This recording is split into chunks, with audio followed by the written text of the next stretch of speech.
हाँ जी, सभी को नमस्कार। मैं संदीप सुडा आपका हार्दिक स्वागत करता हूँ। आज अपने एक विशेष चर्चा के लिए यहाँ उपस्थित हुए हैं। अभी जून में स्कूल व्याख्याता का एग्जाम होने वाला है। बहुत सारे बच्चों का कॉल आता है, मैसेजेस आते हैं, सर कुछ याद नहीं रहता, सर इन दिनों में क्या पढ़ें, सर सिलेबस काफी बार रिवाइज कर लिया लेकिन एग्जाम में क्या होगा पता नहीं, सर सिलेक्शन नहीं हुआ तो क्या करेंगे, सर सिलेक्शन कैसे होगा, अंतिम समय में तैयारी कैसे करें, सर हमारा सिलेक्शन हो तो जाएगा ना। बहुत सारे सवाल है। उन सब सवालों पे आज अपने चर्चा करेंगे। मुख्य तौर से कह सकते हैं चर्चा ही करेंगे कि कैसे आपको इन दिनों में तैयारी करनी है।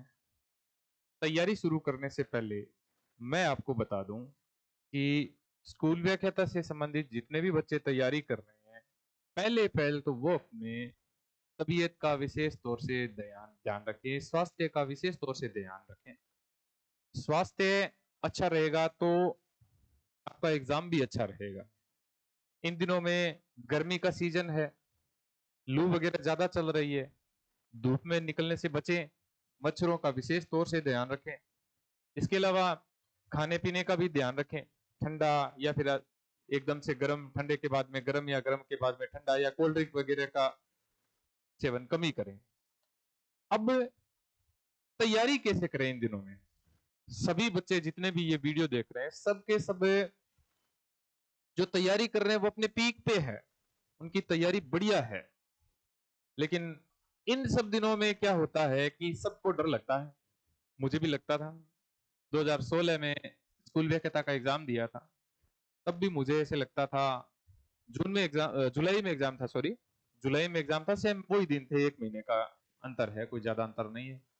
अभी असिस्टेंट प्रोफेसर का एग्जाम दिया था, जनवरी में एग्जाम था। ऐसे मानो एकदम से ही गर्मी और एकदम से ही सर्दी, सर्दी में अत्यधिक सर्दी, गर्मियों में अत्यधिक गर्मी, और खासकर राजस्थान का इलाका गर्मियों के लिए तो जाना जाता है। तो इस दौरान क्या है कि आप अपनी तैयारी के लिए विशेष तौर से मैं बता दूं कि अपना जो सिलेबस है, सिलेबस को, ये जो सिलेबस है इसको दो भागों में डिवाइड कर लो भाई। जितने भी बच्चे स्कूल व्याख्याता की तैयारी कर रहे हैं उन सबके लिए बता दूं कि अपने सिलेबस को दो भागों में डिवाइड कर लो। आप सबने तैयारी बहुत अच्छे से तरीके से की है, आपने बहुत पढ़ी है, लेकिन इन 15 दिनों में, 20 दिनों में आप अपनी तैयारी को कैसे अंजाम दोगे, उस तैयारी को अगर कोई ऐसे सोचता है ना कि मैं अब तैयारी शुरू कर लूं, या फिर 2 महीने पहले लगा था कि अब तैयारी करने के बाद मेरा सिलेक्शन हो जाएगा, नहीं हो सकता। स्कूल व्याख्याता के लिए कम से कम 6 महीने की तैयारी जरूरी होती है। लेकिन इन दिनों में उस तैयारी को कैसे संतुलित रखना है, इस पे आज अपने चर्चा करेंगे। सिलेबस को अपने दो भागों में डिवाइड कर लो। एक तो अपना क्या है कि मजबूत पार्ट है, ऐसे टॉपिक देख लो जो मजबूत है, और ऐसे टॉपिक देख लो जो अपने कमजोर है।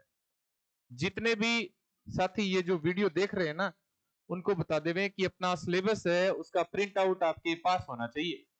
अगर आप स्कूल व्याख्याता में हिंदी के विद्यार्थी हो तो हिंदी का और फर्स्ट पेपर का आपका सिलेबस आपके पास होना चाहिए, और सिलेबस में डिसाइड करो कि अपने कौन सा पार्ट मजबूत है और कौन सा पार्ट कमजोर है। इन दिनों में क्या है कि आपको सही बताऊं कि जैसे ही 1 जून शुरू होगा ना, वैसे ही काउंटडाउन शुरू हो जाएगा। काउंटडाउन शुरू हो जाएगा कि भाई अब 10 दिन बचे हैं, अब 4 दिन बचे हैं, अब तो एडमिट कार्ड आ गए हैं, अब तो डिस्ट्रिक्ट बता दिया है, 3 दिन बाद में चलना है, 2 दिन बाद में गाड़ी करनी है, 1 दिन बाद में बस में चलना है, तो कहाँ पहुंचना है, कहाँ सेंटर आया है, ये चर्चाएं चलेगी। तो 1 जून के बाद में ऐसे मान लेना आपका माइनस काउंटडाउन शुरू हो जाएगा। लेकिन अब इन दिनों में क्या है कि आप एक तो थोड़ा सा जो कमजोर पार्ट है ना, ऐसे नहीं है कि आपको बिल्कुल नहीं आ रहा है, इसको अब छेड़ लोगे तो क्या है कि इसमें टाइम वेस्ट हो जाएगा। लेकिन इन 15 दिनों में क्या है कि आप इस कमजोर पार्ट में जो आपको ऐसे लगता है ना कि 50% आपको याद और 50% याद नहीं है, उनको निकालो। हर 3 दिन में 4 दिन में ये जो पार्ट आपका जो मजबूत पार्ट था उसको दोबारा रिवीजन करो। ऐसे नहीं कि 15 दिन इसको छोड़ दो, ये पार्ट पढ़ते रहो, ऐसे नहीं है। 1 जून के बाद में विशेष तौर से याद कर लेना, स्कूल व्याख्याता के जितने भी विद्यार्थी है 1 जून के बाद में कोई भी नया टॉपिक नहीं पढ़ेगा।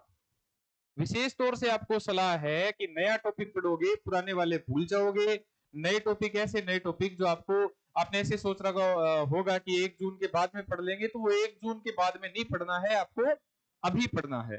अब अपने बात करें कि स्कूल व्याख्याता के प्रथम प्रश्न पत्र में मैथ, साइंस, रीजनिंग और इंग्लिश, ये जो पार्ट है ना, ये पार्ट क्या है कि बहुत सारे बच्चे हैं जिनका ये जो एक तो गणित का पार्ट है, एक इसमें ये जो रीजनिंग का पार्ट है, एक इसमें जो विज्ञान और अंग्रेजी का पार्ट है।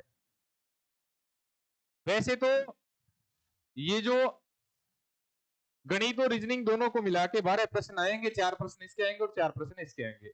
ये जो मैनेजमेंट है, शैक्षिक प्रबंधन है, उससे संबंधित भी आपको जो पार्ट है वो पार्ट बता रहा हूं कि इन पार्ट से संबंधित अगर आपने ऐसे सोच रखा है कि ये 8 प्रश्न है, इसमें से इसको वो छोड़ेंगे ही नहीं, ये जो 4 प्रश्न है इसमें से 2 सही कर देंगे तो 2 छोड़ देंगे, ये जो अंग्रेजी है इसको छोड़ना है, इसको इसमें तो हमारा तो हाथ बिल्कुल ही तंग है, विज्ञान के 2 प्रश्न कर लेंगे, 2 छोड़ देंगे, नहीं भाई अभी भी समय है, 15 दिन का समय है।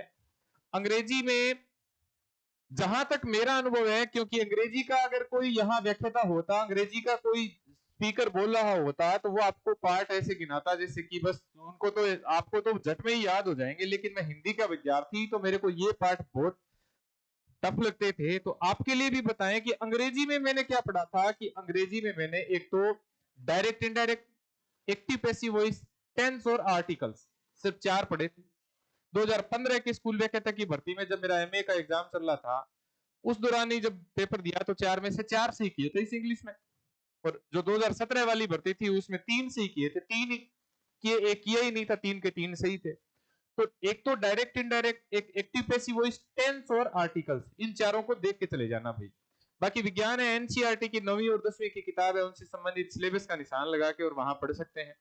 गणित और रीजनिंग है, इनका अभ्यास करो, ऐसे नहीं कि इनको छोड़ दोगे। 75 प्रश्न आते हैं, 75 में से 12 अगर आपने ऐसे कह दिया ना कि मैं तो सर मेरे को बिल्कुल नहीं आती, सर इंग्लिश है, इंग्लिश में तो मेरे को आता ही नहीं, टेंस ही नहीं आता, इंग्लिश तो पढ़नी नहीं आती, तो नहीं भाई ऐसे नहीं हो सकता, सिलेक्शन नहीं होगा, इनको थोड़ा थोड़ा थोड़ा थोड़ा तो पढ़ के जाना पड़ेगा। 1 जून के बाद में कुछ भी नया नहीं पढ़ना है, लेकिन ये जो 12 दिन 15 दिन बचे हैं, इनमें इन सिलेबस से संबंधित अपने तैयारी कर सकते हैं। दूसरी बात ये बताएं कि कई बच्चे ये जो ये कहते हैं कि सर हमें याद नहीं हो रहा। अब क्या है कि याद नहीं हो रहा, हम बहुत बार पढ़ते हैं लेकिन पढ़े हुए याद नहीं रहता भाई। ये जो लास्ट एग्जाम में सिचुएशन आती है ना, ये सबके साथ आती है, मेरे साथ भी आती थी, मेरे को भी ऐसा लगता था जैसे याद नहीं हो रहा। लेकिन उसके लिए क्या है कि आपको संयमित रहना है, संतुलित रहना है अपने आप में, कि जो आपने पढ़ा है उस पर विश्वास करना है कि जो पढ़ा है उसमें से अगर प्रश्न आ गया तो मैं गलत नहीं करूंगा। आगे भी मैं आपके लिए वीडियो और बनाता रहूंगा, लेकिन अब की स्ट्रेटेजी ये है कि इन दिनों में अगर 10 दिन आपके खराब हो जाते हैं, आपके 5 दिन भी खराब हो जाते हैं, कुछ नया पढ़ने में या कुछ पुराना पढ़ने में या कुछ मानसिक द्वंद्व में खराब हो जाते हैं, तो वो आपके लिए बहुत इंपॉर्टेंट है।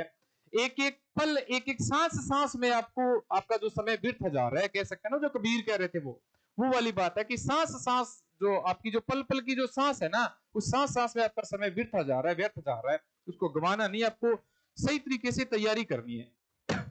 तीसरी बात ये करें कि जो बच्चे ऐसे कहते हैं कि सर सॉरी याद होता है लेकिन सिलेक्शन हो जाएगा कि नहीं हो जाएगा, तो भाई अपने पे विश्वास रखना, किसी पे विश्वास नहीं रखना, बल्कि खुद पे विश्वास करना है। बच्चे कहते हैं कि सर खुद पे विश्वास कैसे करें, कई बच्चे तो 2 साल 2 बार एग्जाम दे दिया, 3 बार एग्जाम दे दिया, कि सर कैसे खुद पे विश्वास करें। तो जो आपने सिलेबस पढ़ रखा है उस पे विश्वास करें, आपका सिलेक्शन श्योर हो जाएगा। बस अपना मानसिक संतुलन बनाए रखना, और प्लस में जितना आपने पढ़ा है ना उसमें से अगर कोई प्रश्न आ जाए तो ऐसे नहीं है कि भी आपने पढ़ लिया उसके बाद में आपका जो प्रश्न गलत हो रहा है, टेस्ट सीरीज में आपके प्रश्न गलत हो रहे हैं, वो टॉपिक पढ़ लिया, तो ऐसे नहीं होना चाहिए। टॉपिक ऐसे पढ़ना चाहिए कि जैसे आप